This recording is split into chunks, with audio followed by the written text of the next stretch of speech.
Good evening, everybody. Thanks for inviting me. I'm always enjoy coming to this group. It's always interesting for me to hear where you guys are at and get a chance to engage with you this way. I often come and talk about biomedical innovation or digital health, and I'm going to weave a little of that in, but my topic tonight's a little bit different, as you probably saw from the syllabus, where I'm going to talk a little bit more, just given the timing so close to the election, a little bit about leadership, the ecosystem, about what was going on prior to the election, and then what does the election mean? And obviously every day we know a little bit more, which is sort of interesting. And throughout this, I'm going to weave in the pandemic and some other stuff. But just thought I'd tell you a little bit about myself. And I noticed that a lot of the questions that people asked in the upfront that I got are some of them are about my personal journey. So maybe I'll just clear those here. Happy to come back to any of them later. But so I have been here at Berkeley now for almost 15 years, which I find staggering.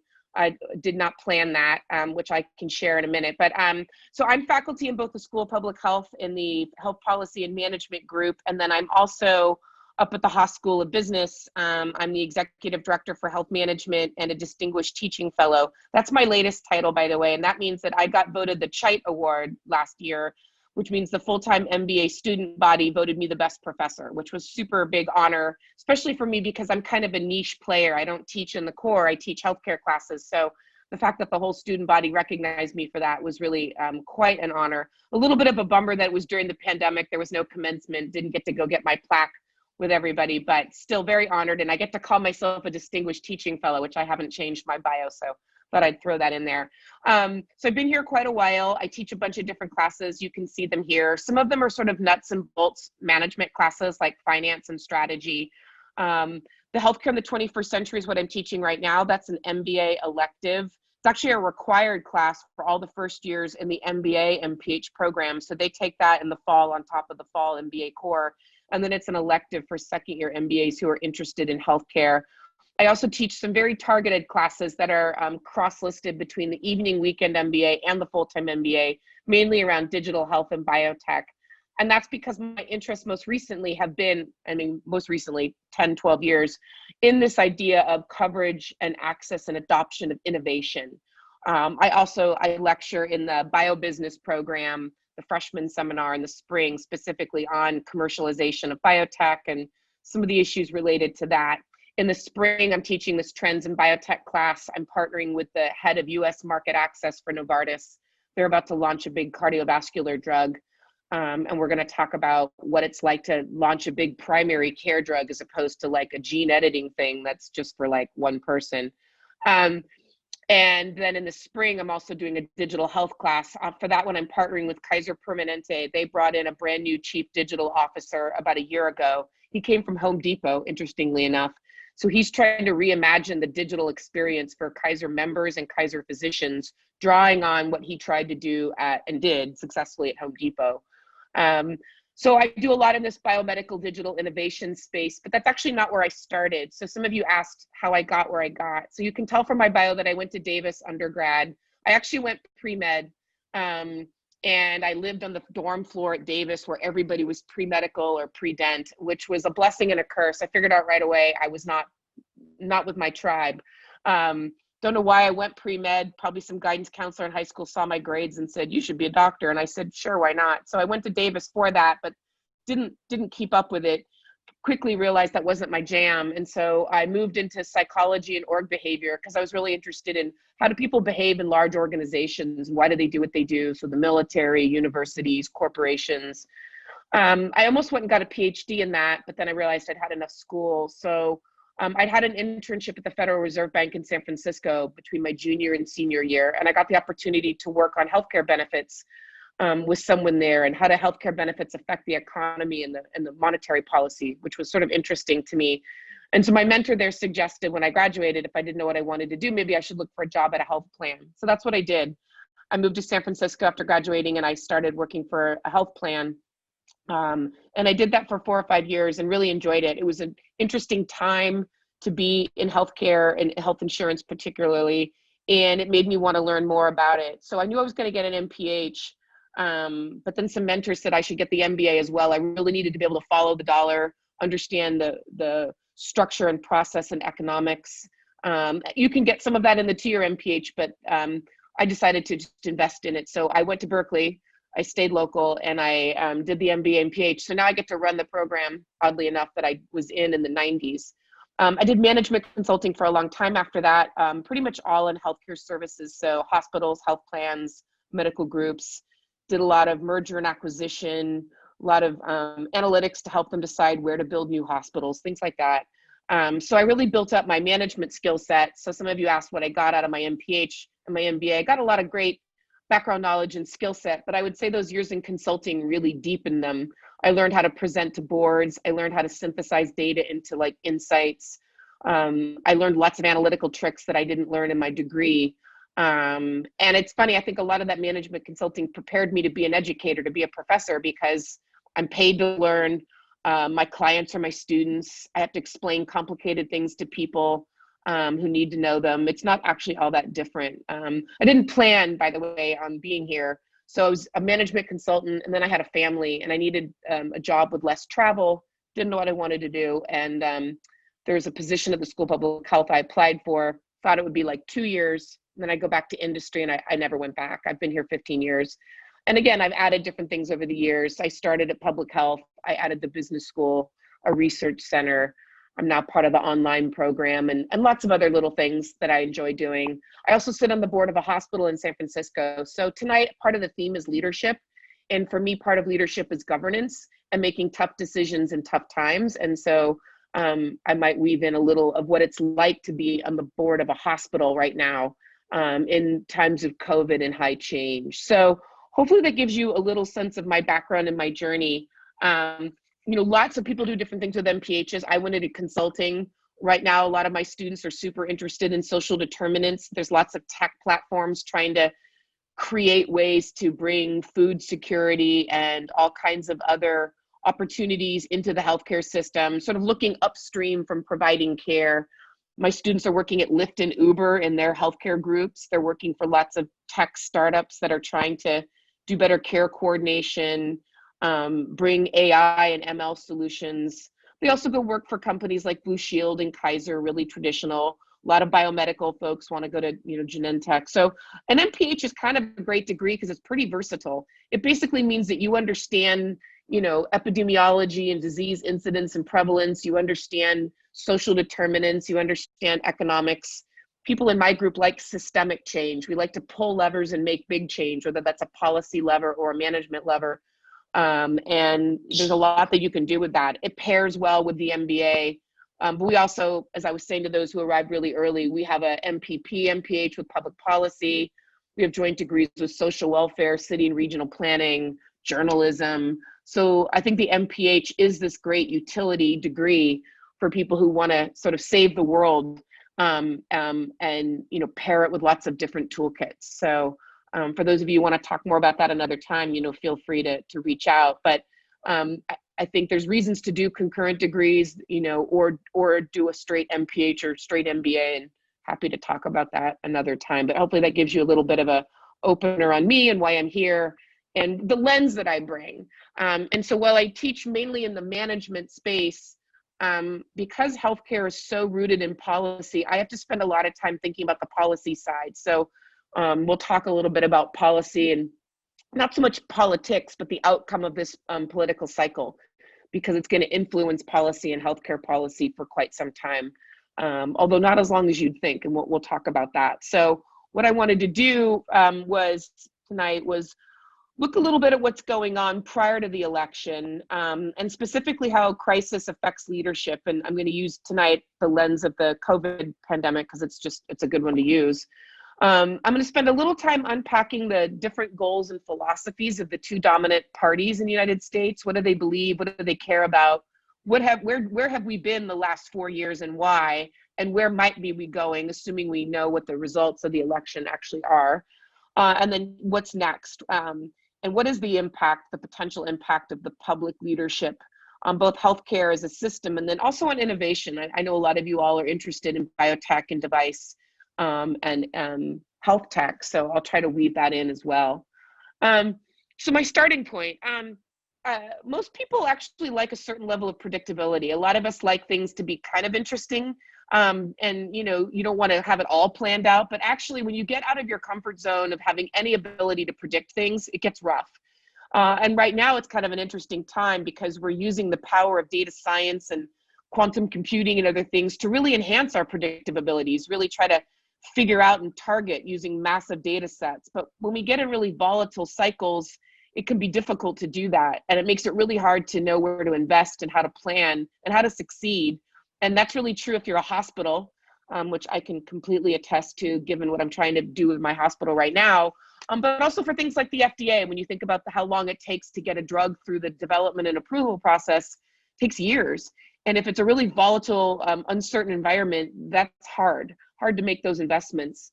And particularly when you just think about leadership, right now, we have been at sort of an all-time kind of crazy year. I mean, the number of memes for 2020 is just going to be living with us for decades, I'm guessing. Like the time that we're all in right now is just unprecedented.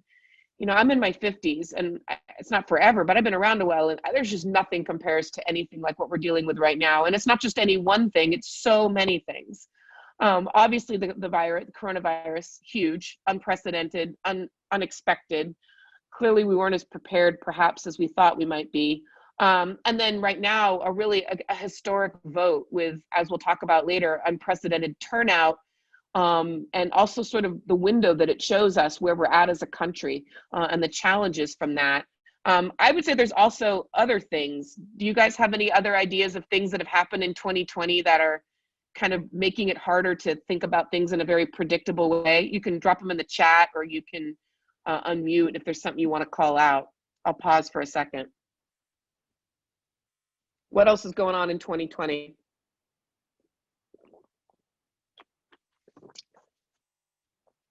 Any thoughts? Oh, I see something. I see the chats now, maybe popping. Hold on. Yes, thank you. Wildfires. We all like breathing. It kind of sucks to be kept indoors because of a pandemic, and then you can't, but you can't go outside because the air quality is horrible. And I'm guessing we all sort of remember the day the world turned pumpkin spice orange. I tried to teach that morning, by the way, right where I am now. I'm in my living room, and normally I'm teaching here with windows open, sunlight streaming in, but right now it's dark, as it was that day. That was really crazy. But yeah, climate change, social unrest. I think we've seen an enormous surgence of the importance of actively dealing with social inequities, racial injustice. Just a huge amount. We've had a lot of deaths, a lot of just sadness and loss, and so 2020 is going to be with us for a while. And so along with that, there's been a lot of articles written, Harvard Business Review, McKinsey, all the big names, experts talking about, well, what is it like to lead right now? And this could be corporate leadership or political leaders, governors, presidents, etc. What do you do when nothing's normal? How do you make decisions? Not talking about it tonight, but I actually have a whole lecture in my strategy class on this concept called VUCA, which is a military term. It's an acronym for volatile, uncertain, complicated, ambiguous. And it's sort of like, how do you, map out how to move forward and achieve your mission, whatever it is, when everything is just chaotic and you can't rest on anything. It's all quicksand. And so there's just a lot being written right now about how to lead through that and get to the other side. And the real trick of the pandemic in many ways is that we're kind of good with acute crisis, like a wildfire or a hurricane or an earthquake. And we're good at mobilizing resources and kind of attacking that.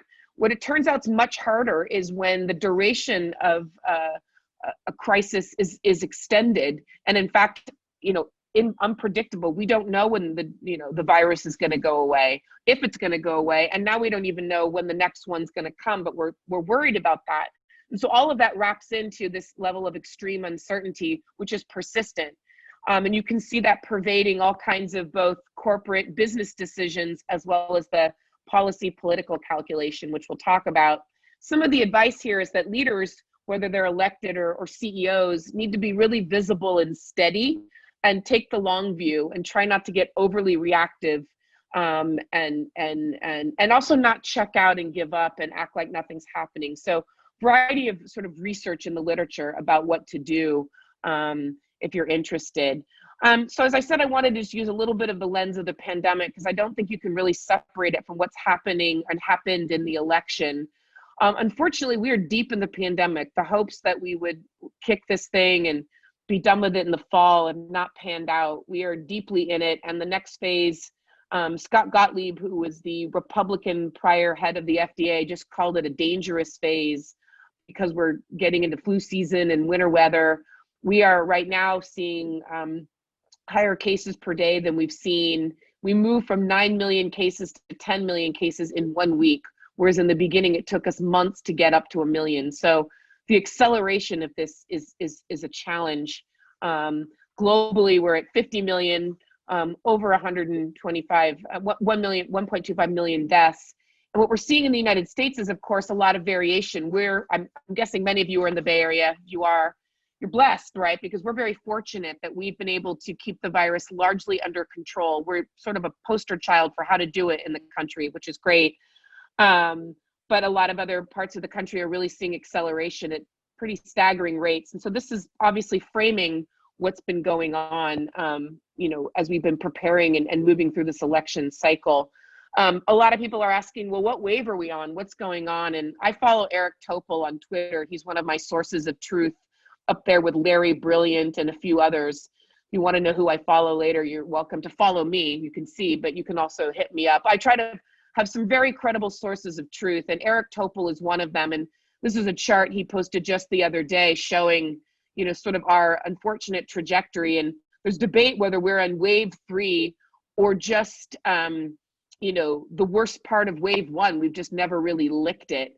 And there's a lot going on around that. We've had some big super spreader events, the Sturgis motorcycle rally, lots of campaign events.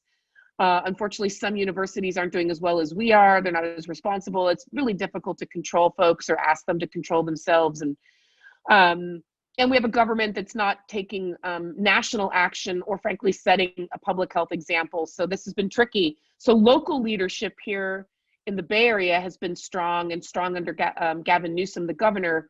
But in other states, there's actual just scorn about mask wearing. And so you're seeing this massive change. There's a big concern that we are hitting holidays, and a lot of us, are going to want to go home and see our families. And so basically what this means to me is that we haven't done as good a job as we might have. And there's different aspects of this. We haven't gotten testing equipment where it needed to be. We haven't been able to convince people to follow public health practices. I'm just kind of curious, given, how wealthy we are and smart and tech oriented. So I've launched a poll for you guys, whether you're surprised that the United States looks like this versus, what it could be, and what your thoughts are. So totally surprised by this, not surprised, or other. I'll just give you guys a few seconds here to vote on that, and you can look and see what you say.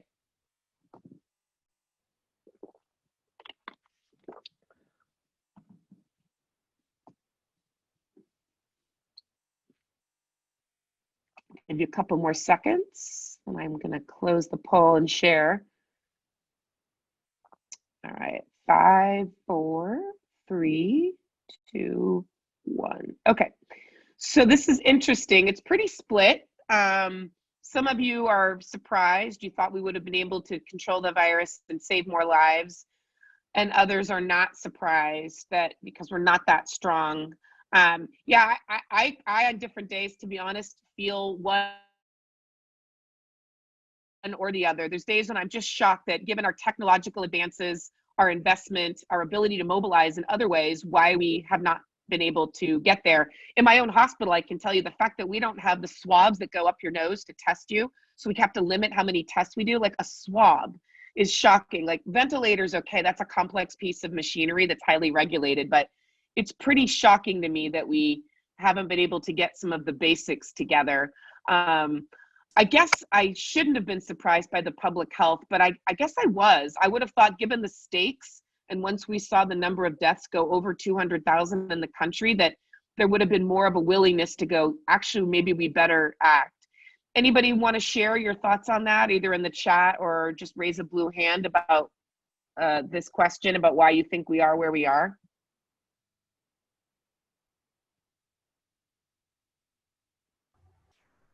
Yeah, anyone?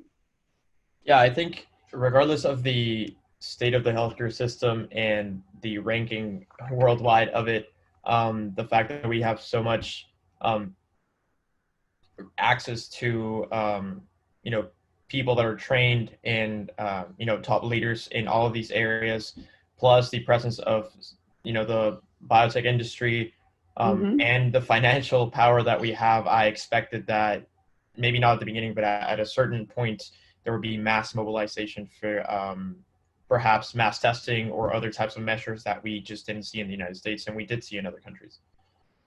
Yeah, I mean, I agree with you. I think in the beginning, maybe not so much, but it felt like we should have gotten to a place and we just recognized that we needed to rebel. Some other folks are putting in the chat that yes, it's become politicized. The leadership hasn't helped. I mean, the national leadership. And this idea that the pandemic is a hoax is a really good one, Jessica. It is sort of shocking that people still don't believe that the pandemic is real. I watched some of the Sturgis live cam. I was just fascinated as a public health person to see why a couple 100,000 people would go someplace without masks and hang out. And they interviewed a lot of people and they're like, oh, that's just like a fake thing. It's not real. Even after lots of people are known to, died from it. It turns out in places like Germany, they really clamped down on anti-science and hoax mentality, and they got people really organized around listening to thoughtful voices. And we just have this way of thinking about freedom of speech, and it extends to freedom of belief, and we don't have a way to control that. So ideally, we move forward now, hopefully at a better shot at controlling this. But there's a concern, and we'll talk about this, that we'll get to the presidential inauguration in January, which is 70 odd days away, with another 100,000 Americans losing their lives to the virus, which is just shocking. So hopefully that's not the case, and we'll talk a little bit more about that in a second. But thanks you guys for sharing. So what have we been waiting for? What have we been focused on? Well, Americans like solutions. We like quick hits. We like things that are easy just to kind of wrap up. Now, vaccines aren't easy to develop or produce, but they're easy to take. And so a lot of folks have looked at vaccines as a silver bullet, and a lot of people have been watching various trackers. This is the New York Times vaccine approval tracker that I just grabbed a screenshot of just to show what's been going on. And there's been an incredible investment and outpouring and energy into this.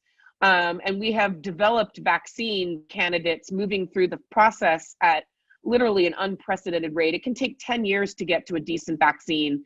And obviously we've been moving much faster. The nickname for the program, as you probably know, is Warp Speed. And right now, most of the attention has been in the phase 3, which I'm guessing most of you realize is when we move from small trials to much larger trials. Now, much larger is a relative term. The Pfizer trial has about 44,000 people enrolled, which seems like a lot. But when you realize that you're developing something that needs to be taken by the entire population, and you need to capture all the variation of that, 44,000 people is a drop in the proverbial bucket. However, it's a really good start. And so you can see some of the names that some of you may know. Pfizer, Moderna is an upstart, which has gotten a lot of attention. And then some more familiar names with AstraZeneca and J&J. Throughout this process this fall, there was a lot of potential politicization of this whole issue, and a concern that a vaccine would be rushed to market prior to its completing its efficacy and safety studies because of the politics of the election. That did not happen. But there was a big struggle. I'm sure someday books will be written about that struggle. But even through the process, you could tell that it was working because 2 of the major candidates were actually paused in earlier October for safety. So both the AstraZeneca trial and the J&J trial were paused because people in the trial developed a potential adverse effect. And so they were paused and then restarted. So they ended up being a little bit behind, but able to move on. And most people felt that was a good sign, actually, that the trials are working as they should. You probably all woke up to the good news that one of these has broken through. Pfizer has announced its interim read, and it's showing 90% effectiveness. And again, you have to sort of unpack what that means and realize that it's 44,000 people versus 8 billion. And that really what it means is it's effective against basically moderate symptoms. It's not effective yet, we don't know, against severe disease or asymptomatic. So we're still learning what it means, but it's definitely really good news to get this far. And people are very excited. It's getting a lot of attention, as it should. And so really, I mean, great. A couple of things though. This was always just the first hurdle, getting to something that was going to be close enough to go through. This isn't going to get FDA approved, by the way. This is going to get emergency use authorized, given the times that we're in and given the level of evidence and data that they have. But it's going to mean the same thing. It's going to be on the market. However, there's still some things that we need to work on that are pretty meaty, especially when you remember what we just mentioned, which is that the United States can't even get swabs and lab reagents to hospitals. The next gearing up is the production and distribution of a vaccine. And the Pfizer vaccine is particularly interesting for a couple of reasons. One, it needs to be held at a super cold temperature at all times. So while the manufacturing of this vaccine is not complex in and of itself, and it's already in process. I think Pfizer has a plant in Belgium and I think somewhere in the States, I forget where, but it's already in production and it's moving rapidly. So that's great. But the trick is once it leaves the factory, it has to actually be kept incredibly cold the whole time. And if somehow it's compromised, it's not going to be effective. And so Pfizer, it's got these like gigantic shipping containers. It's booked freight in all the major FedEx, UPS, cargo space, 20 planes a day, just going to be farming this stuff out and making very careful sure that it's being kept to its appropriate temperature. The other thing about this one is that it's a 2-dose vaccine. So it means that everybody's going to need 2 doses, not 1, and they're several weeks apart. So that's going to make compliance harder because some people will get 1 dose and never get the 2nd dose. And there has to be then supply double the amount because you need enough for everybody twice. So right now Pfizer says it has 50 million doses, but that's only enough for 25 million people right now. They're promising 1-point-something billion by the end of 2021. But what this means is that the distribution is going to be challenging, potentially politicized if we're not careful, and it has to be thoughtful. And we're not the only country involved. So that's going to make for some interesting stuff. And then beyond that, there's a question of willingness to take a vaccine. Now, some of you may have been following this, that there's been many, many polls, and granted, all prior to a vaccine actually being available, which changes things. But this is a poll I pulled relatively recently from the Pew Research Center about people's willingness to take a vaccine if it were available today. Some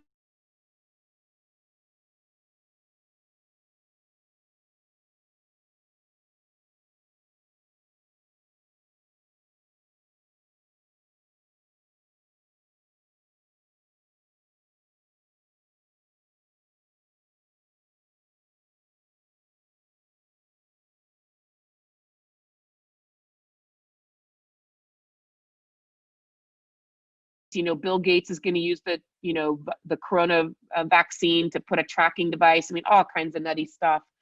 But I'm just sort of curious what you guys think. And so I've got another poll just to see what you guys are willing to do. So when this vaccine becomes available to the general public, which realistically is probably summer 2021, will you take it? And this is a very interesting poll question.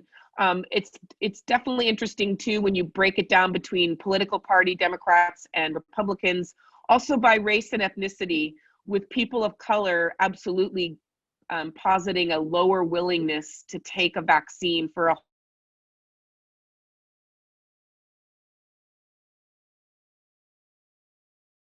look at this. So you guys are all completely divided. Look at that. So about a third of you say, yep, I've been waiting. Oh, and I'm not sure if I want to be first in line. And some people aren't sure. And I think that is going to probably be, the pattern. And that's going to complicate things because we need a certain percentage of the population to take this virus and to take it compliantly, which means both doses. Otherwise, we don't get to herd immunity. and the virus just keeps moving around. It also, there's concern that now that a vaccine has been announced, that we're close, that people are going to slack off on their public health practices, which we don't want them to do. So more to come on this, but this is going to be a really interesting thing. There's whole histories written up about vaccine hesitancy, especially when we took vaccines to emerging nations in Africa and other places where lots of people just flat out refused to take them. And so it's going to be very interesting to see, even in wealthy developed nations, what the willingness to take is. And there could be issues of cost barriers. The vaccine might be free, by the way, but the cost of the injection, the cost of the physician or other time might not be. So there's all kinds of permutations that are going to be interesting to figure out. And I've got a chart that I'll show you later about what one of the proposed rollouts is when we get into the politics stuff. So moving forward, another area of leadership that I said is really close to me, which is a mixed bag of CEO and sort of elected official, is what the pandemic is doing to our healthcare system, the delivery side. So many of you may be aware that when the pandemic hit in March, pretty quickly, most hospitals across the country, no matter if they were in outbreak areas or not, stopped doing most procedures and other things that they would normally do. They also, by the way, saw a shift in their payer mix, many of them not seeing patients whose insurance pays really well and seeing patients that either had no insurance or were on Medicaid. They also saw, interestingly, incredibly reduced emergency room activity. And this was interesting and puzzling still, because some emergency room activity is somewhat discretionary. You could get care other ways. But some emergency room activity is completely urgent and necessary. And they saw drop across the board, which they haven't figured out how to explain yet. And that's another area that's going to be super fascinating. There's been a lot of analytics on this showing how far admissions dropped and then the financial impact of that. And one thing we've learned, and many of you may be aware of this, is that the United States still has a volume-based healthcare delivery payment system. The more you do, the more you get paid. It's called fee-for-service. And both physicians and hospitals are typically still paid largely this way. We've been moving to value-based and risk-based, but it's been slow and not as far along as people think. And it turns out in a pandemic, when there is no volume, hospitals don't make any money because there's nothing they can do. Physicians too. So hospitals are losing billions and billions, and it's going to take them a long time to return to normal. Some may fail, and this is leading to really challenging decisions for CEOs of hospitals to make. Do you lay off nurses and doctors and allied healthcare workers because you can't pay them? Do you close services that the community might need but are unprofitable and you can't keep doing them? Do you wait for the federal government to give another stimulus bailout? We had one that was helpful, but there hasn't been one since August, and individual households and other corporations also, but hospitals are in dire straits waiting for this. It's also, by the way, much worse for rural and critical access and safety net hospitals. So the people already most disenfranchised, most in need, are being hurt by this. And this is a real leadership dilemma, and one that the next president's going to have to think about leaning on, trying to decide whether to allow more federal stimulus to flow, even though right now the budget deficit is at about 100% of GDP.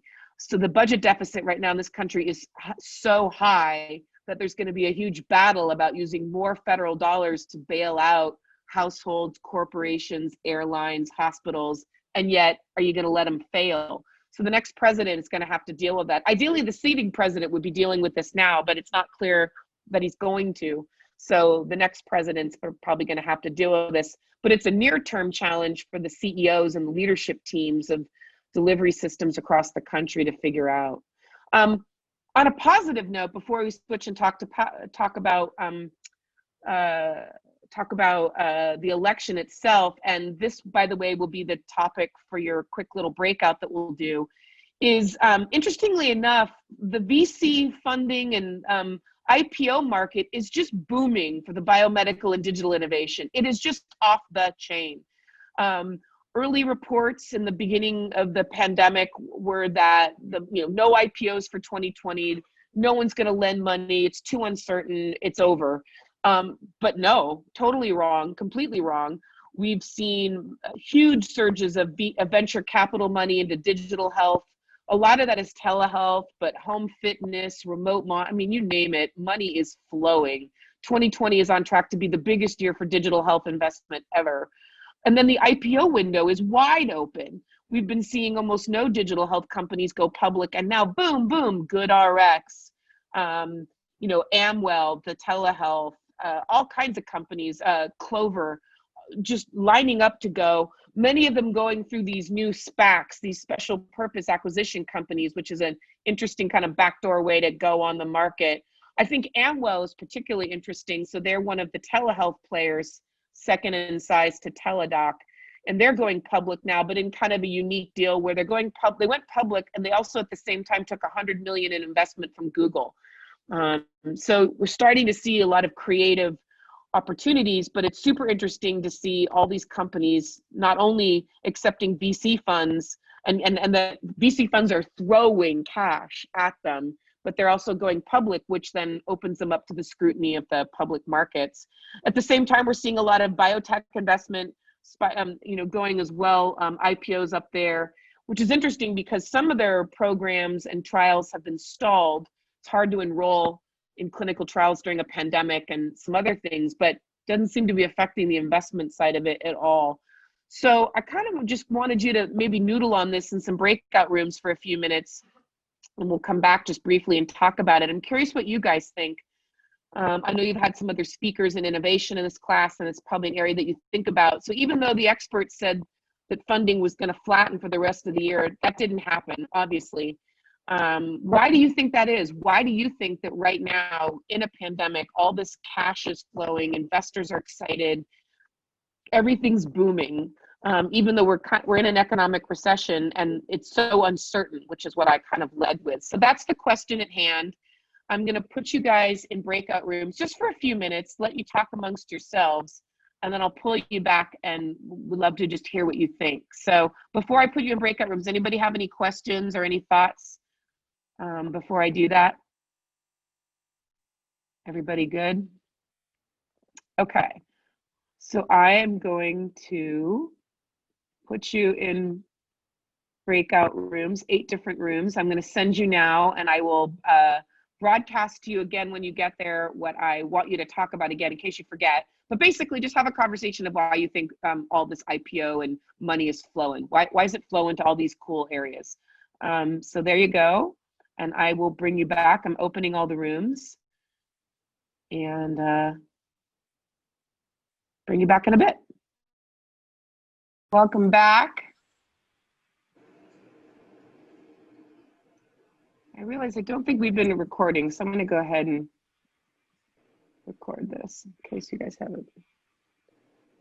Let's see. Looks like everybody's back. So who would like to share what your breakout room was talking about? You can raise a little blue hand, or you can just start talking.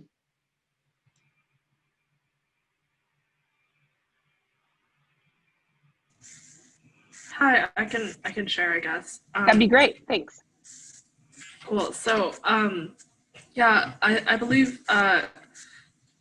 Sorry, I totally don't know if I pronounced your name right, but Fabian and Chelsea in my group mentioned that it's like really the time to push for something like this because people are starting to be forced to use new technologies. So anything that's like biotech innovation, sometimes this is their only option. Like this is the market's only option right now. And so that's really good in terms of like from an investment standpoint, like looking at what your markets are going to be using predominantly.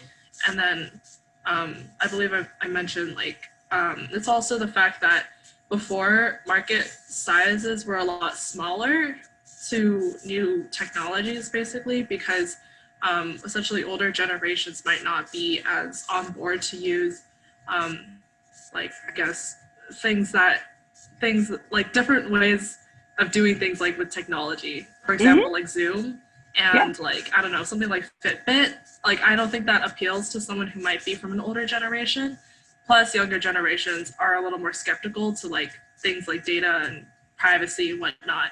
But being forced to use all of these things to like connect with the world or, live a normal type life throughout COVID, you're kind of forced to reconcile with the fact that maybe this isn't so bad after all. And so Yeah. it's much bigger. Yeah, I think you're onto something, this idea that there's been a powerful cultural catalyst to change our behavior. And so business models see a moment to capitalize on that, and people are quick to fund that and try to get to the front of the line quickly because we're all changing our behavior. We're doing things differently, things we've never done.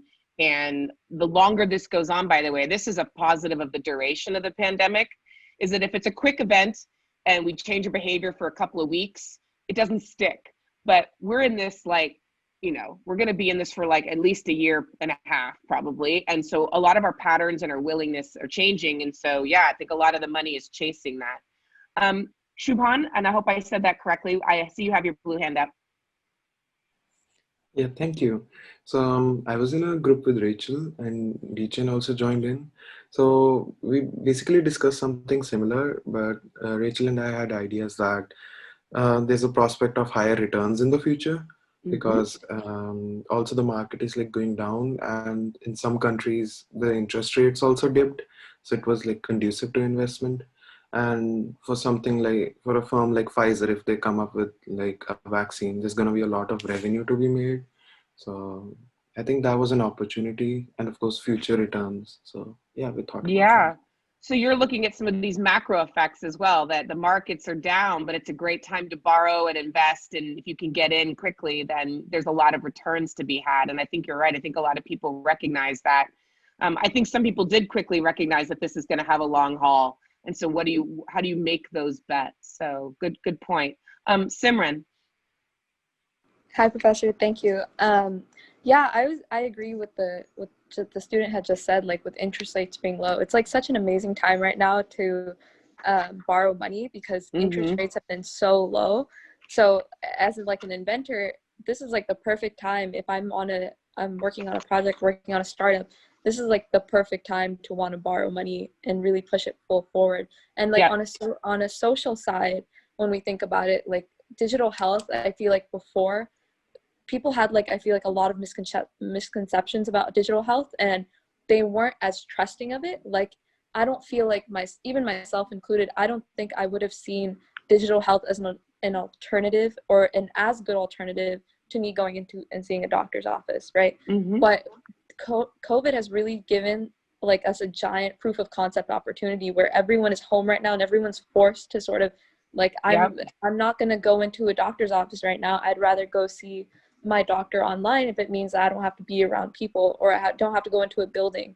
And so what we have is this huge opportunity where we have all these people at home and you can do a proof of concept on millions of people, literally. Right.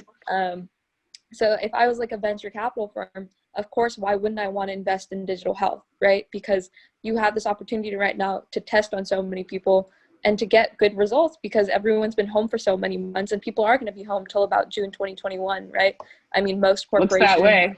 Yeah, most corporations have that as their deadline for now, right? Yeah. But I think fiscally it's been a great opportunity, and also just socially right now too, everyone being home, they're open to see these alternatives, we think about alternatives in the food industry too. Everyone's using Instacart now.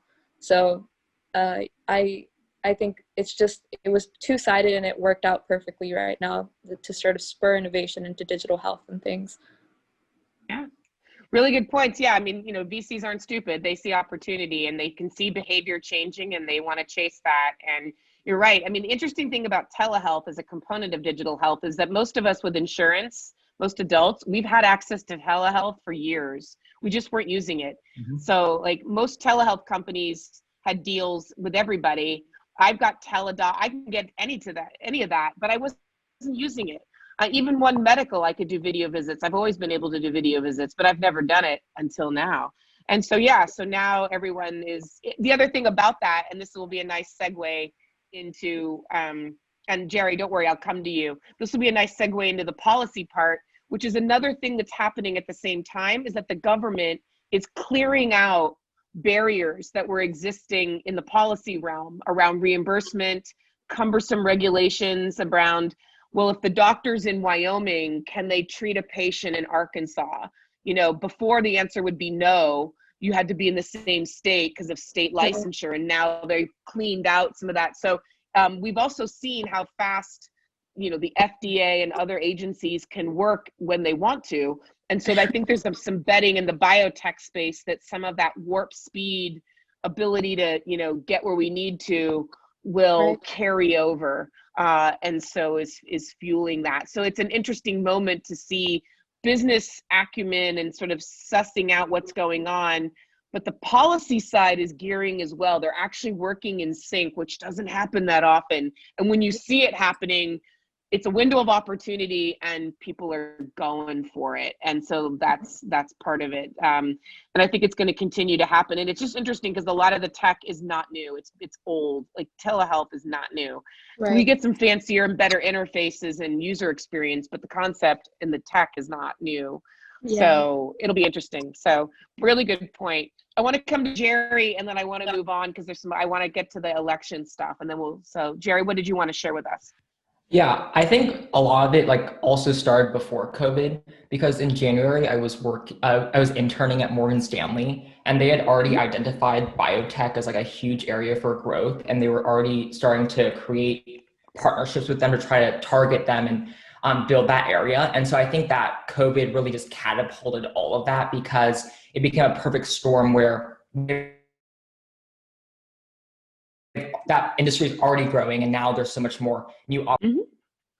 Yeah, it's a really good point. I think that we did know earlier, like late 2019 into 2020, that there was some favorable things going on within the FDA and the speeding up and there's a lot of going on. It's not the concept for tonight, but this like the speeding up of clinical trials using AI for targeting. There's just a lot of other momentum that's going on, which is pretty exciting to see. So, okay, let me go back to my slides. Let's see, there they are. And let's move forward. I'm going to move through a little of this kind of quickly because I want to make sure we have some time to talk. And again, I'll send these slides out, so don't worry if it's moving fast. But I wanted to shift gears a little bit and talk about policy, and particularly public policy. A lot of what we're seeing right now in the political election is about who gets the right to determine what's going to happen next as it relates to laws and regulations. I would say that generally policy happens in corporations. We all have our own personal guidelines, but a lot of what I'm going to talk about right now is public policy. And I just wanted to also call out the big red area of influencing policy and what I think we're all feeling about the media, particularly social media and other ways of influencing policy outcomes. It's very powerful. And so policy doesn't happen by accident. And there's a lot of people who you would think would be working for like a movie studio or television or Netflix, but they're working in politics because a lot of that same influence and message shaping has a lot of importance there. But generally just kind of want to level set what I mean. So public policy is sort of things governments choose to do or choose not to do. It's an active thing. And they get to make these decisions on behalf of citizens. Citizens can be involved in those decisions by electing officials or even by what we'll talk about in a second, which is direct democracy. But they get to make decisions and set or at least endorse them. And then they kind of delegate a lot of that action to agencies and other officials within the government or quasi-government apparatus. And it can get quite complicated to follow. And often I think we don't pay a lot of attention to it except for every few years when we have a major election and we start going, oh, is that how that happens? And we're in one of those moments now. I would also just say that sometimes there are unintended consequences to public policy. Some of my friends in public policy would say there are no unintended consequences. You know, we meant to do that. We just didn't tell you we meant it. But sometimes policy has a very stated, obvious sort of directionality to it. But then when you implement it, you realize that it touches and triggers all these other things that were not actually expected. And when we get into health policy, this happens a lot because it's so complicated and you pull a policy lever and it's got all kinds of other pieces to it. A good example of this is the Affordable Care Act, which was signed back in 2010 under President Obama, trying to expand coverage and hopefully at some point moderate the cost of healthcare. We didn't get that far.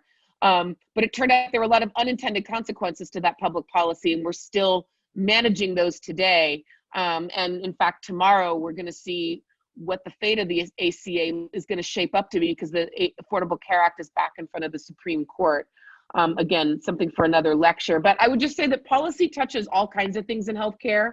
As I just alluded to, it touches how we cover citizens. The United States, unlike most wealthy nations, does not have universal coverage.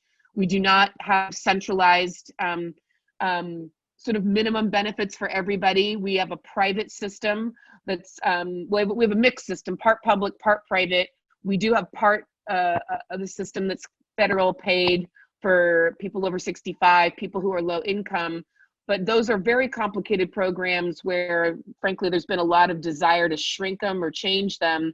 And then we have other programs to try to expand coverage and change things. But we're not a country that's very settled on who we want to cover and for what. So that's a big challenge for us. We also go back and forth about consumer protections and whether we think we want to allow almost near monopolies and consolidation, and what constitutes good business practice. A lot of that gets wrapped up in antitrust. And that's been a big deal, by the way, lately in the hospital sector, because so many of them have banded together into systems that the markets that they're in don't look competitive anymore. And when things aren't competitive, it means that you don't have price competition, or you probably don't. And so that's a big issue of public policy. Should we get in there and change that? Same with access to drugs and devices. We were just talking about all the regulatory scheme there. A lot of that is policy. Do we want to make it easier or harder for things to get on the market? Right now, especially when we think about data and tech, we think about privacy, and HIPAA is an acronym for some of the major privacy regulation in healthcare. And this is a huge issue, especially as we think about, well, how much about Google, how much do you want Google and Amazon to know? I have friends who swear that they'll talk about having like poison ivy next to their phone and all of a sudden getting ads for itching cream, you know, and they didn't search, they just spoke. And I think they're crazy, but they think that. So there's a lot of concern, especially as we move into sensitive areas like mental health, infectious disease. What do you want people to know or not know? And then the whole area of pricing, price regulation, transparency, all of these are policies. And a lot of it gets shaped by who is the leadership. And that's kind of what we're dealing with right now with this current election. All of these, the parties have very different perspectives on and ways of thinking about. Briefly, before I talk about that and unpack that, I just kind of want to make sure people are aware of all the different ways that policy happens. So first and foremost, elections. We elect people, which we are doing right now. But we also, in some states, including California, we put these things called propositions on our ballot, and we make people vote on super complicated things related to tax law, rent control. We float bonds to pay for infrastructure, and then we put healthcare stuff. Are you guys aware of a couple of the major healthcare things that were on the California bill this time? Did you see those? So one was about dialysis clinics and whether dialysis clinics should be required to have an MD on site at all times. And one was about the funding, continued funding of stem cell research. And that's called direct democracy, by the way, when you put things on the ballot for regular citizens like you and I to decide whether we have the acumen or the expertise to know anything about what the proposition is about. And then the vote outcome is what we do. Some people think this is nuts. I have a lot of my graduate students who've moved to the Bay Area from other parts of the country, and they vote in California, and they're like, what are you people doing? You know, I don't want to make a decision about what should happen in a dialysis clinic. I'm not on dialysis. I'm not a doctor. This is bananas. And other people go, no, it's really important. We should allow everybody to have a voice in these issues. So I was kind of curious what you guys thought. So my third and final poll is this question of, should public policy get set through voting on propositions like we do in California for sometimes incredibly complicated issues? And so let me launch this guy and see what you think. Do you think that, yeah, this is great, California's doing it right, we should put these issues on the ballot because everybody should have a voice and this is the right way to do it? Or do you feel like, heck no, I don't know anything about dialysis or tax bonds or whatever? I mean, by the way, the Uber independent contractor thing was on the ballot, all kinds of stuff. I mean, the ballot took some time to fill out. And if you were going to be a really good citizen and do it with some thought, That took hours, which I'm betting only certain people have the energy to do, even though it's kind of a civic duty. So let me just let this stay open for another second, and then I will close it.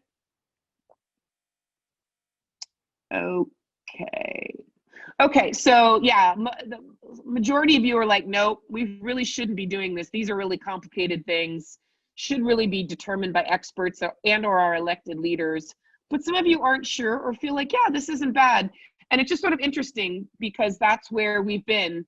In California, there's been debate for years about whether this direct democracy proposition style is the way to go, and we continue to do it, and we make sometimes really major changes to our laws and our regulations and our funding priorities through this. So I just sort of wanted to share that with you guys. Okay, so obviously Congress, both state and federal, they pass laws.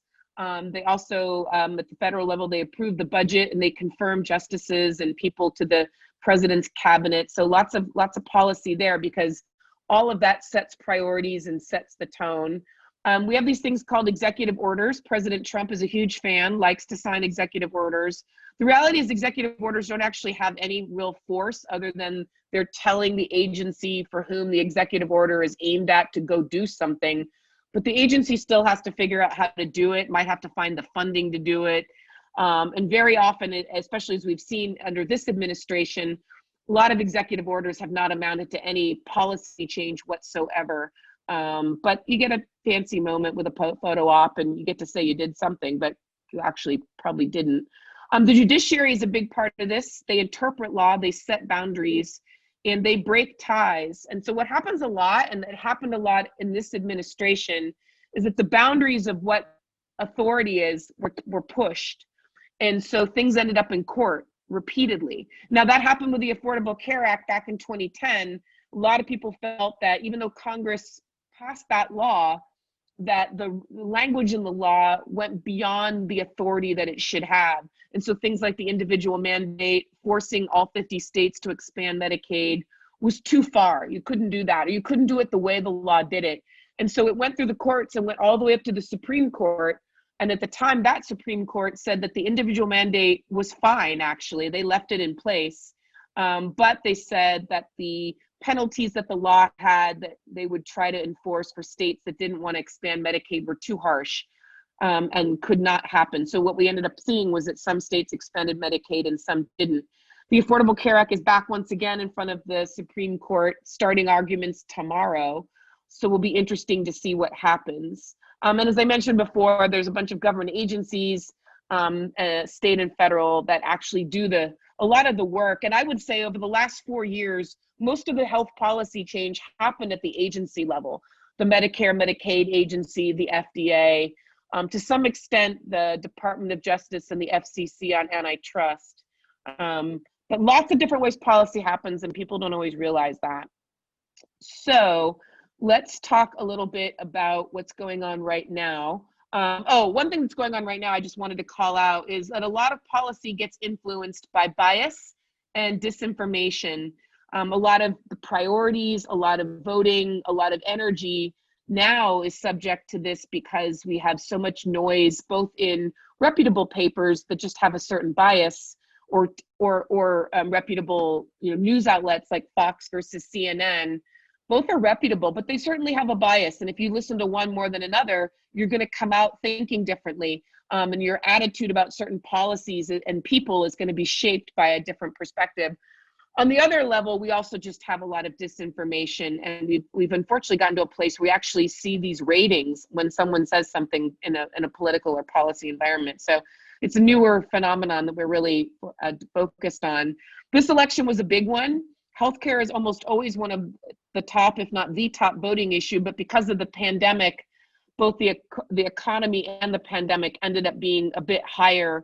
And you can actually really see this. So the people in the election who voted for Biden basically voted by saying that the coronavirus was the #1 issue. We needed a leader who was going to step in and take charge of it. The voters who voted for President Trump, it turns out, believed and were more worried about the economy and appreciated the way that President Trump was trying to preserve the economy and not let the coronavirus sort of keep us from living our lives. And that's how they saw it. And so it was really interesting to look at those exit studies. And again, people are going to continue to look at those as we move forward.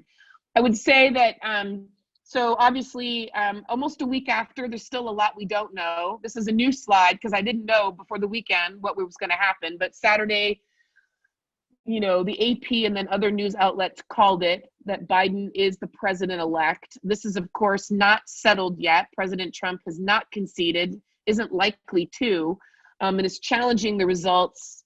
It's not clear if there's any evidence or basis for it, but it is what it is. It's getting in the way of the transition formally moving. But what I think is important to take away is that we have the highest turnout for a presidential election ever.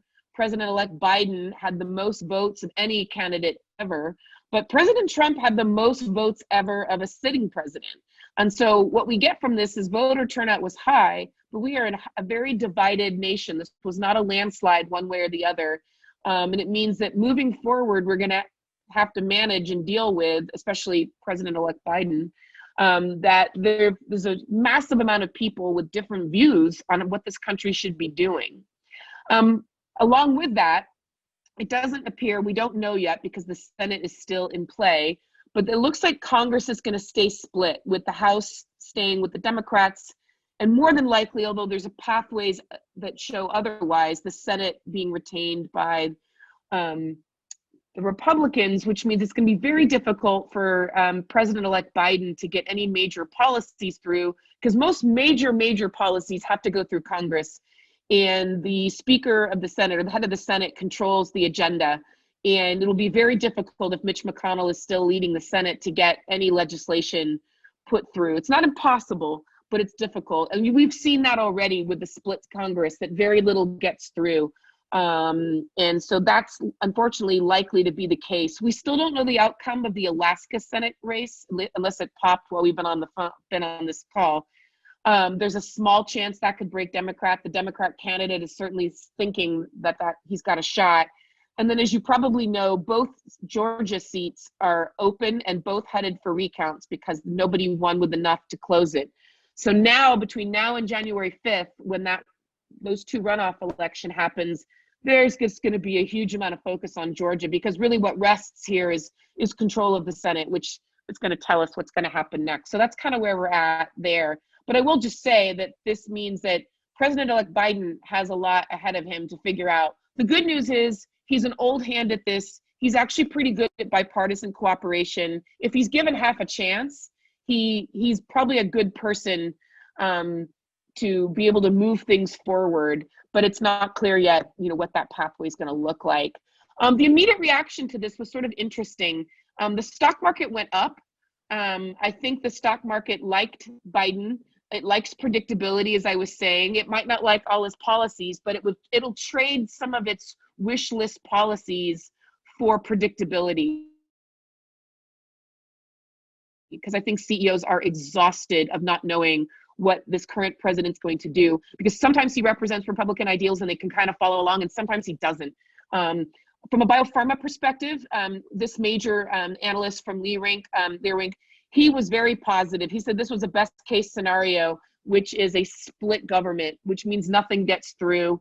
Biden's potentially a little more threatening to biopharma than Trump, but at the same time, he's pro-science and he's pro-FDA and CDC, and biotech likes that. But a split Congress means unlikely to get any major drug laws through. And then this other gentleman who's at Fidelity, he also felt like the healthcare stocks would probably be pretty positive, because it's really more about the Affordable Care Act. And as long as the Supreme Court doesn't strike it down entirely, life kind of goes on as normal for them. Again, because Biden already wasn't going to go for like really extreme Medicare for all, like very far left progressive. He was looking at the public option, some stuff we'll talk about. But generally, the consensus in the healthcare space for the large publicly traded companies and general economy was positive, and it has remained positive. The stock market went back up even further today. That's more about the vaccine. But certainly it's not doom and gloom. The chamber of the business chambers, retail federation, they're all pretty happy about Biden. I think a lot of it is predictability and our standing in the world of being willing to be collaborative and not do trade tariff things that are not actually panning out positive for the country. But what I thought I would do is just briefly kind of talk about some of the healthcare differences between the two candidates, kind of where we were going and where we might be going, assuming Joe Biden does make it through. First and foremost, and this is a classic difference between Republicans and Democrats, is that the Republican side and President Trump, they tend to prefer a smaller federal government. This is really important to understand. It's the underlying driver of many policies and philosophies beyond healthcare, but certainly in healthcare. Republicans typically want to shrink the federal accountability for healthcare. They want to shrink Medicare, shrink what they have to contribute to the states for Medicaid. They prefer deregulation, so they're not about price regulation. They're not about regulation at all. They want to keep government lean and mean, and they would much rather see things happen through competition. And so President Trump largely followed that and didn't actually get that far in terms of shrinking the government yet, but was certainly sort of leaning more that side. He gave a lot of focus on hospital prices and alternative payment models, and he put a lot of focus into pharma, which I'll talk about. Biden is much more of a classic Democrat. They much more feel that it's important for government to take care of people who, you know, are at a different place, either because they came to the country more recently as immigrants, because they have a medical or mental challenge, because they've had economic setbacks. They're much more about entitlement programs. And so they're much more about preserving and enhancing Medicare and Medicaid. And I think just fundamentally viewing healthcare as a right for all, and that it's the government's role, therefore, to preserve that right and make sure that people have access to basic healthcare. He also likes competition, though. He's not adverse to competition. He's actually in line with President Trump. This is a very clear area of bipartisan, that we need to demystify hospital pricing and drug pricing. And he's fine with that. He also supports, you know, value-based payment models. So there's actually some good overlap there. And where you see the overlap is where you're most likely to see change. It's where you see differences, like, you know, like Joe Biden is much more about making it easier to get into Medicare by lowering the age and protecting the funding. That where you see things that have a dollar amount attached like that's where you're going to see differences. If we just talk for a second about COVID, because it's so important. So under President Trump, there's been much more of a focus on innovation and getting to this vaccine and therapeutic place that we're at. So lots of money and advanced market commitments to make it okay and safe, less risky for vaccine manufacturers to not only invest in development, but already invest in manufacturing capacity. We haven't gotten as far as we want on manufacturing capacity for the therapeutics, but more investment on the vaccines. Probably not as much investment on testing, which probably reflects the bent that for some reason there's a belief that more testing means more cases, which isn't right. If you take any epi class, you'll get that right off the bat, that it's just not the way it works. But and generally just not a proponent of government mandates around compliance with public health measures. So compliance with masks, compliance with you know, not having large gatherings, all of those things to control spread, not a fan of those. And also very US centric. So wanting whatever happens in terms of good developments around vaccines and therapeutics to be US first or US only. We have withdrawn formally from the WHO because we feel that maybe they were more leaning towards China or whatever. We don't like giving them money. We just want to work on the United States. We don't want to be a global citizen. We're not part of the major global distribution alliance for a COVID vaccine, which is, you know, unfortunate from a global perspective.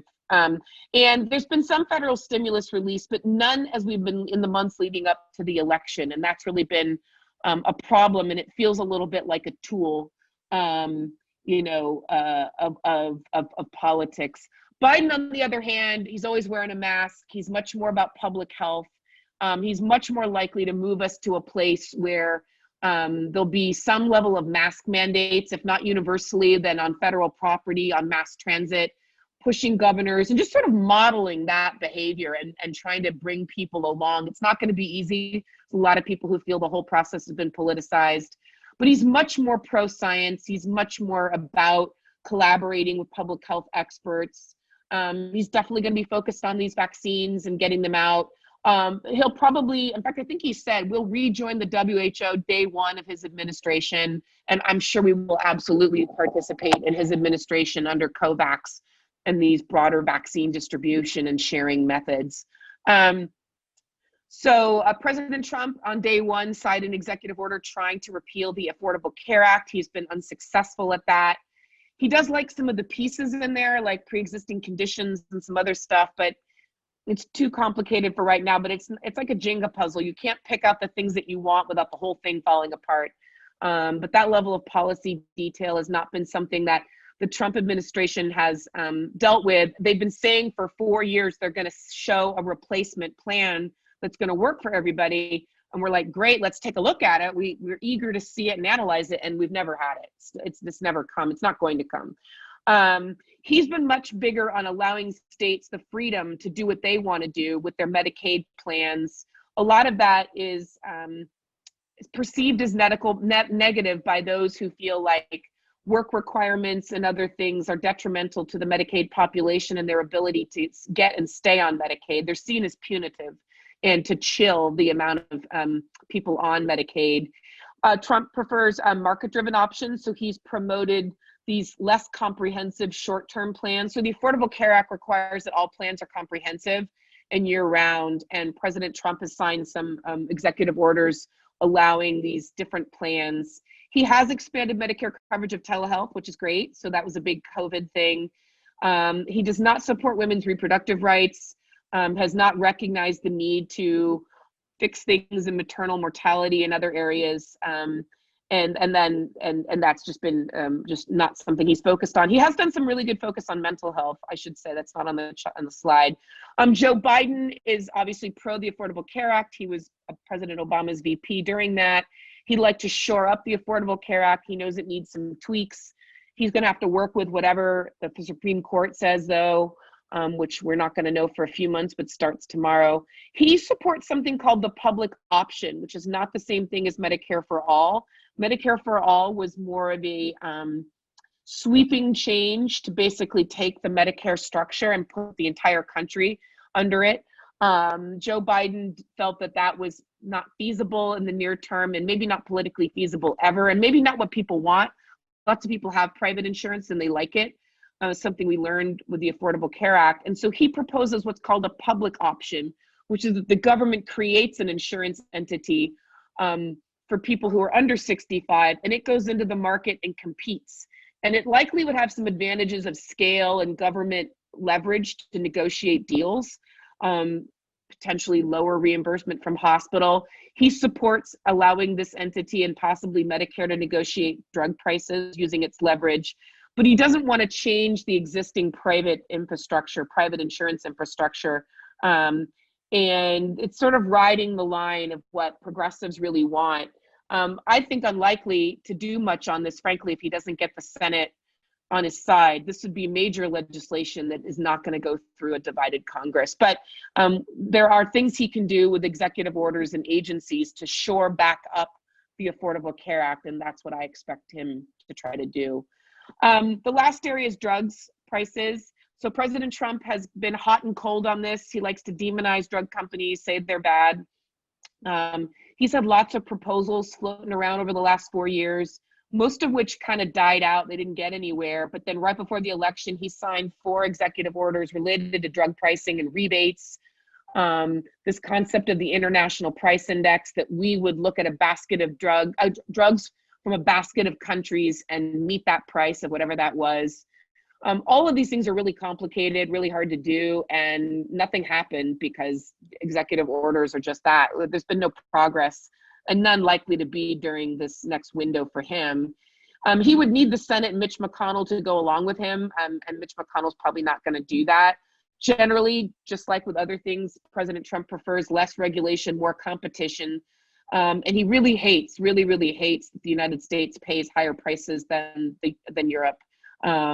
But fundamentally fixing that is complicated, and there's other models besides the international price index. He also potentially has weakened the credibility of the FDA. Hopefully, in the last few weeks that's built back, but he's really reached into science agencies like the CDC, the NIH, the FDA, and tried to get them to go along with what he wanted, which they've mostly refused to do, but it's been very challenging. He's also at the moment stripped out some rules that give career employees protection, and he might try to fire some. We've already seen cabinet changes. He fired his defense secretary today. They say the FBI and CIA directors are next. So this 70 odd days that's called lame duck is going to be a buckle up wild ride, I think, because you're dealing with someone who doesn't care about orderly transition, isn't all that interested in the virus, isn't all that interested in anything about making this smooth, and is probably going to take a lot of people down as he goes. And there's still a question of, is he willing to go? I think he'll go, but I think it's going to be interesting. Biden is willing to look at price reform. Again, I think he's not going to spend a lot of political capital on it, which is why biopharma stocks are up, and all that. He likes a model that we see in Germany, which I don't have a lot of time to go into a lot of detail, but basically in Germany, what happens is that a drug enters the market and it's got a year of free pricing. It's a year to do whatever it wants. Woohoo, join the market. During that year, though, there's agencies within Germany that are doing clinical benefit assessment. They're trying to figure out, does this new drug have significant clinical benefit to patients over and above what's already out there? And they make a determination over that first year. At the end of the year, there's a couple of things that could happen.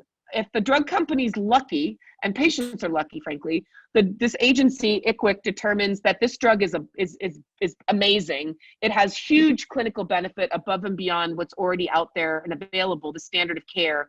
And then it allows you to negotiate the drug price.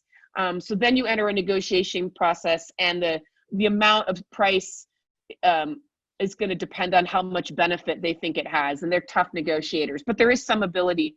What happens more often is the clinical benefit assessment says, you're pretty much like everything else. And so they immediately drop to the reference price of everything else that's out on the market with no ability to negotiate.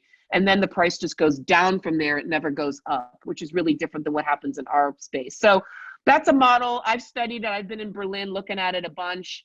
As part of my research. Biden casually mentioned he was interested in that, and all of a sudden we got media requests. So we'll see what happens. But that's a little more nuanced than the international price index and some of this. He's also pro-importation of drugs, as is President Trump. But you have to remember, Canada doesn't want us to go to Canada and slurp all the medications out of Canada away from Canadian need and bring them down to the States. Mexico probably didn't love that idea either. So you have to think about importation in a way that makes sense with your partners. And I think Biden will do that. He won't be mass land grabbing drugs from nations that need it.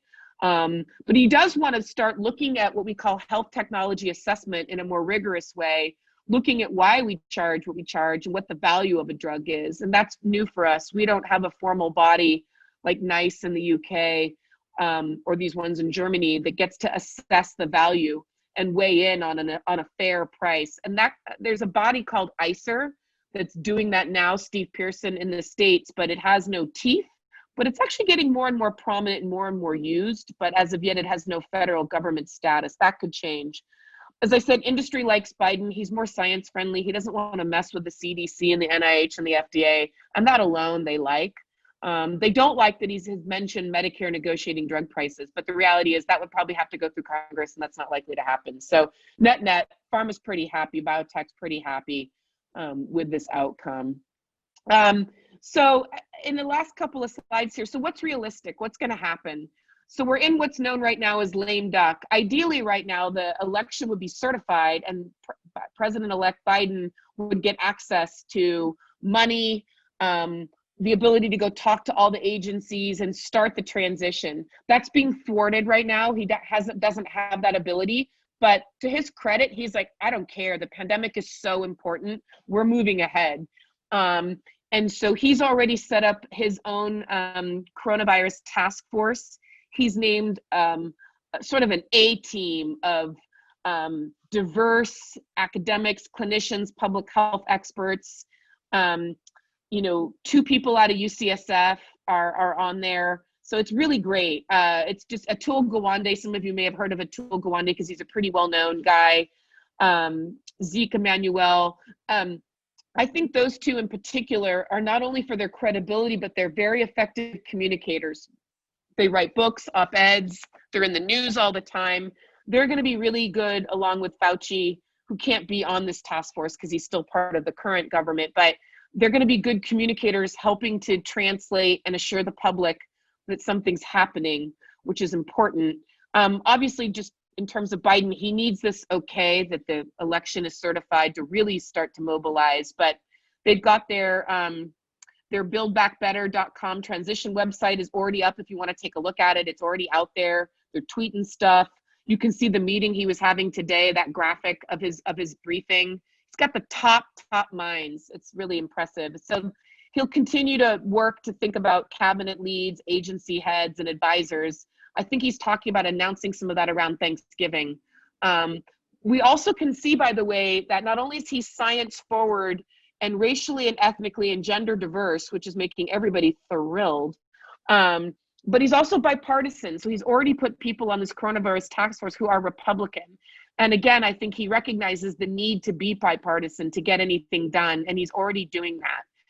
He needs to wait and see what the Senate runoffs are, as I said, and also what the ruling on the Affordable Care Act is, whether they're going to just invalidate the mandate or strike the whole thing down. That's just going to be a stay tuned kind of a thing. He'll be able to do executive orders on day one, just like Trump, but he's probably going to reverse lots of things. Stop building the wall, rejoin the Paris Accord for climate change, rejoin WHO. There'll be a flurry of executive orders, just as there was 4 years ago when President Trump took over. But there's still, a lot of challenges. I think one of the big things that he and this task force are going to have to figure out is what I mentioned earlier, which is the order of the vaccine distribution. And so I grabbed this. This has been floating around. This is the National Academy of Medicine's idea. And you can just see some of what's out there. Phase one is and then people who have comorbidities and underlying conditions that put them at significantly higher risk, and then people in nursing homes, basically. There's still some wiggle room, as you can imagine. Well, who has significantly higher risk? Which underlying conditions? So there's going to be, I think, a lot there. Phase two is our education folks and frontline childcare, other critical workers in high risk settings, essential workers. And then just kind of goes through. I think this fourth bullet is interesting. People in homeless shelters or group homes, prisons, jails. This is showing an incredible commitment to equity and social justice, to think along those lines. The people who are unhoused and incarcerated are high priority, which I think is very important. And then it just keeps moving through. This is going to be an interesting debate, I think, and how much of this holds and what happens, and how much of us is US first versus the rest of the country. How fast do those 1 point whatever billion doses post the first 50 million doses, how fast do they come? And really, what is going to be the infrastructure for getting a vaccine? Will you go get it from your doctor? Will we set up distributions? Germany's already talking about putting 60 major vaccine distribution centers all over its country, so people just have a place to go and get vaccinated. You don't have to figure out, where's my place of vaccine if I'm a Kaiser member, or I'm uninsured, or I'm this, or I'm that. So we'll see what happens, but this is going to be a major leadership test for Biden, and I think for us as a country. So what are just some takeaways? The election outcome obviously is going to have a big impact on the future. We've got very different priorities and philosophies that compete. There is some overlap, as you can see, but some not so much. The Congress composition and the pandemic are really laying a table that President-elect Biden's going to have to deal with. Leadership is hard. Its options are often constrained. This is true whether you're the CEO of a company or the president. You can't do everything you want to do, and that's a tough leadership lesson. A lot of people think, oh, I'm the leader, I'm in charge, I can make decisions, things will happen. Unfortunately, it doesn't work that way. You still work in an ecosystem, and it can be difficult. And I think we're going to see a lot of that, both as I mentioned earlier, like what are hospital CEOs going to do to keep their hospitals open, and what is the president-elect going to do? Another concern that we're feeling, though, is that our policies don't seem to stick. We are now attacking the Affordable Care Act for the second time at the Supreme Court level since 2010. When is law and policy settled, and when is it just a ping pong game, to this quote here, where things go back and forth every 4 years, and how do we deal with that? And is that a reality? I mean, there's already some talk that if President Trump, if and when he concedes, he'll run again in 2024 and just undo everything Biden did, or some surrogate of Trump will do that. And we'd be in this, we can't get anywhere because every 4 years we shift back and forth to those two philosophies I just took you through. So that's a tricky thing we're going to have to deal with. And I guess last is sort of the thing I said first, which is that public health is clearly essential. And I'm super excited and passionate to see that the leadership level recognizes the importance of public health, the new incoming leadership.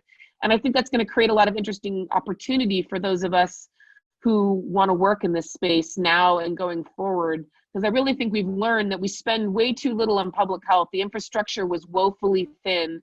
And it's important that we don't continue that, because resiliency and the ability of the economy to function is going to depend on our ability to manage forest fires, earthquakes, pandemics, and we need public health. We just do. And I think it's been the pandemic that's really been a tipping point of people seeing that the underinvestment has not served us well. So with that, I'm happy to take any questions. We've got, good 15 minutes left. So I thought this cartoon, by the way, was funny, of Biden coming in and it looks like there was like a total party in the Oval Office. It's shredded. We will see what happens. Hopefully that's not what happens, but I thought that was funny. So I'm going to stop sharing, and I know it's late. People might be sort of tapped out, but I just thought I would, if people have any questions, happy to entertain them. Simran, I see your hands up. Oh yeah, wait, you have one question here from Kareem. Already. Oh, sorry. Yeah, Kareem, I was just a question about if you look in chat, which policies do you think mostly identify the triple aim? Oh, great. That's a really good one. Thank you for that. So I think a lot of that is around the couple of things. The policies that are now incorporating social determinants into how we look at things.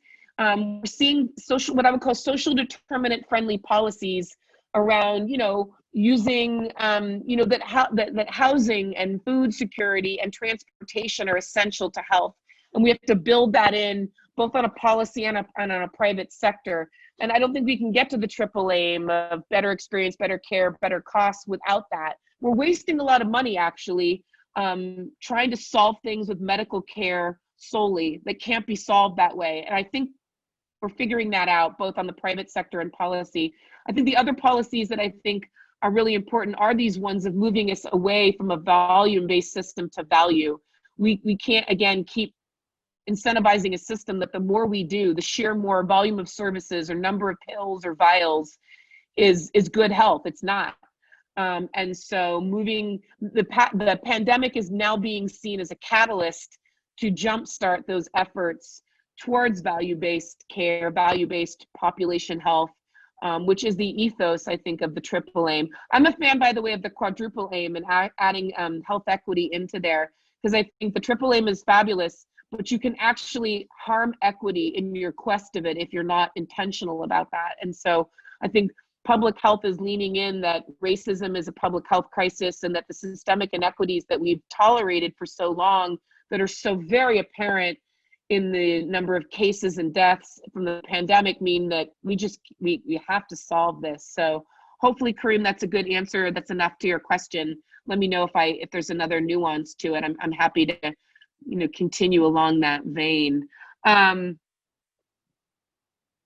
the ping-ponging thing is interesting. I mean, I think what I've noticed ever since the Affordable Care Act got passed, so that's 2010, so at least 10 years, is when I've really started to notice that policies are all getting challenged in the courts, which puts them in play from the get-go, which means they don't ever stay settled law. And that obviously predates President Trump coming in 2016, because we saw immediate challenges to the Affordable Care Act and lots of other policies. So I think for me, the thing that woke me up to, oh, we passed a law, yay, we win. And I think I believe that because Medicare and Medicaid have been in place since the 60s, before I was born even. And so I just sort of thought the Affordable Care Act and other major legislation would be like that. And so it's been a major learning for me. but that's not the case. And so I think that even prior to President Trump and his willingness to undo things and tinker, and move things where he wants them and where he feels they should be, we were already seeing that with the immediate negative reaction. You know, the Affordable Care Act passed by one vote. The public has never embraced it. The public opinion charts of the Affordable Care Act have stayed near 50-50 for, you know, the entire time, 10 years. So I think that because we're so divided and we're not budging, we're not seeing the value of one set of policies or the other, we're sticking to the divisiveness, at least we have been.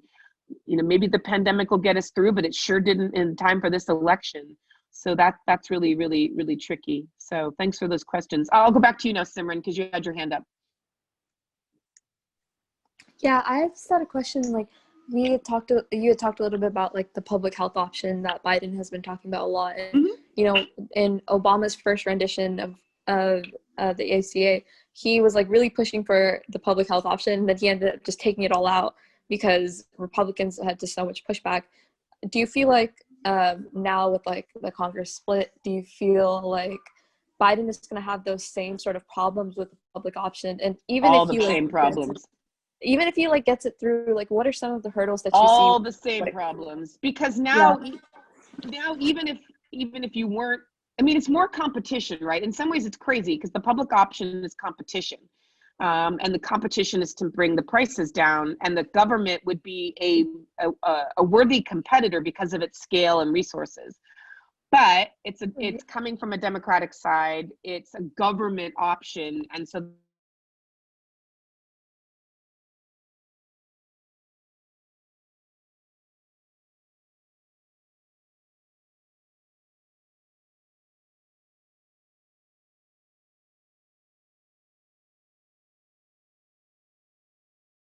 even if the Senate is Democrat, it's going to be a tough sell. If it's not Democratic, it's a non-starter.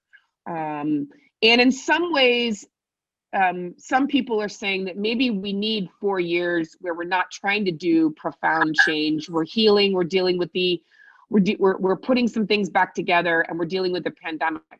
Other people would say, no, we've waited far too long for profound change. We need to drive forward. We can't waste this. So it's going to be interesting. But I think that the Senate is really going to be the key to whether anything is possible outside of, like I said, tinkering. Like, new people in these agencies will change a lot through how they interpret existing laws and regulations and how they manage that. And then executive orders can empower some things, but the things that have to go through Congress, that's going to be slow going. And by the way, it's also going to be a very difficult time for states. So you probably know this, but the federal government constitution cannot run deficits. So states are scrambling because they are hating it right now with no tax and business revenue coming in, all these additional expenditures on COVID. We in California have additional things like expenditures for fires. Other states have hurricanes and other stuff. So the states are going to be in really bad space, and they're going to probably need federal stimulus and bailout to survive. Or they're going to start cutting into their essential services because they won't have a choice because they have to balance their budget. So I focused tonight on the federal level, but you should just know that a lot of health policy is at the grassroots level, at the state level, certainly Medicaid policy, and then in some cases at the community level. So there's a lot going on, and a lot that the pandemic has left us with to deal with. Hopefully, I mean, some of the people just hope mainly what Biden does is he's able to unleash coffers of federal stimulus to get households, businesses, and the states back up so that they don't falter. But different states are in different places. California is a huge state with a huge Medicaid population and huge commitments to other things. And we will struggle to figure out how to balance the budget once the euphoria of the election and Kamala Harris being a VP and everything. We will come back down to earth and have to figure out what we're going to do. So that's sobering, I know, but I'm mainly excited about the fact that I think innovation pathways stay intact. I love all the money flowing in. And I really am appreciative of a science-based, public health-based focus on getting the pandemic under control, because just left to run itself course, which is basically what's happening now, we're going to lose so much life and damage so many people's homes and livelihoods and other institutions, public and private, that it's going to be, I mean, just a national loss of unprecedented level. And so I think, if nothing else, I'm appreciative of stability and science for as we move into the next phase. But it's going to be bumpy, I think. Any last questions? I don't think I see anything else in the chat. I know we're getting right up here at 8 o'clock. I'll release my slides. I'll send them to Francis and the other team members, and you guys are happy to have you go through them as you wish. But any last questions? I just wanted to make one comment. Sure. And you know what? We have one more question here from Saram. Nice. Yeah, I mean, could it? Sure. Will it? Not unless, it's depoliticized. I mean, what's working here is that we are compliant with our leadership. We are wearing masks. We are staying home. We've closed our universities. We're doing what it takes. I mean, the main person I follow is Bob Wachter at UCSF, and UCSF does this grand rounds on YouTube almost every Thursday, where they bring epidemiologists, infectious disease clinicians, etc. And Bob Wachter basically says it's our leadership that's kept us, and our willingness to go along with that leadership and be compliant in public health practices that is why we have, the success that we've had. And there's been some blips, there's some pockets. Southern California is not as strong as Northern California, but still we're doing really, really well. I think it's very difficult to envision, like, the governor of South Dakota, she seems to just be like, herd immunity, people, go for it. And nobody seems to think that's bad except for like the healthcare people in South Dakota. So her attitude hasn't changed, even though their rate of COVID infection is the highest in the world, with no signs of abating, and people are going to die. It's going to be a tragedy. And she continues with her political stick about it. Like, I don't know what to do about people like that. I mean, I wish them well. I feel sad for the people in South Dakota who don't want this, and I hope they're able themselves to take the precautions they need, because they're not being well served by their leadership. This is really a leadership failure, if you want to gauge it in the terms of the pandemic. However, the voters there voted overwhelmingly for President Trump, and that they believe his course is correct, even though they're dying and losing jobs. So I don't really know what to say about that, other than I wish them well, and I hope it all turns out okay. But I don't think it's going to, which is tragic. It's just tragic. If I had a family member in one of those states, I would evacuate them. I would get them out, because I don't trust the willingness of that leadership to protect their citizens, which I don't get. That's not political, by the way. That's just like, it's a safety, like, public health lens. Like, I would pull my family out if I could. Just want to make one quick comment, and to your point, Kimberly, I've never seen, this year was the first time I've seen it, such a very active divide between federal and state in terms of the control, the alliance, the alignment, like, where governors are like, okay, President Trump, you do you, we're doing what we're going to do now, and governors banded together. Yeah. It was I almost saw little parts of Civil War popping up again. Well, there was a lot of discussion of succession. I mean, when you saw, like, first New York say, yeah, we're not actually going to take your vaccine information, we're going to have our own panel. And then California made the same announcement and put our own Art Reingold at the chair of that panel in the School of Public Health, which is awesome. And then I think a bunch of other Western states, Arizona, Colorado, Pacific Northwest, all joined our little vaccine, because there was such concern that you couldn't trust the federal government's approach. And so, yeah, you saw pockets of that all over the place, but still, you just have to look at the final tallies of the votes at the presidential level just to recognize that we are not on the same page as a country, and that's going to make it difficult for any leader, this cycle or next, to do things as the United States. I mean, Biden's constant message is, there's not red states or blue states, it's the United States. You voted for me, you didn't, I'm still your president. You hope that that will be well received. As of yet, people aren't ready to hear it. I get that, but I think I know he means it. I mean, that's this part and parcel who he is as a politician, as a person. We will see if unity or more unity than we're at right now is possible. I sincerely hope so. I sincerely hope so, because we need it. We need to come together. This has been a global and national challenge, and we would do so much better together than we're doing in different pockets. But with that, thanks for having me, everybody. It was fun as always.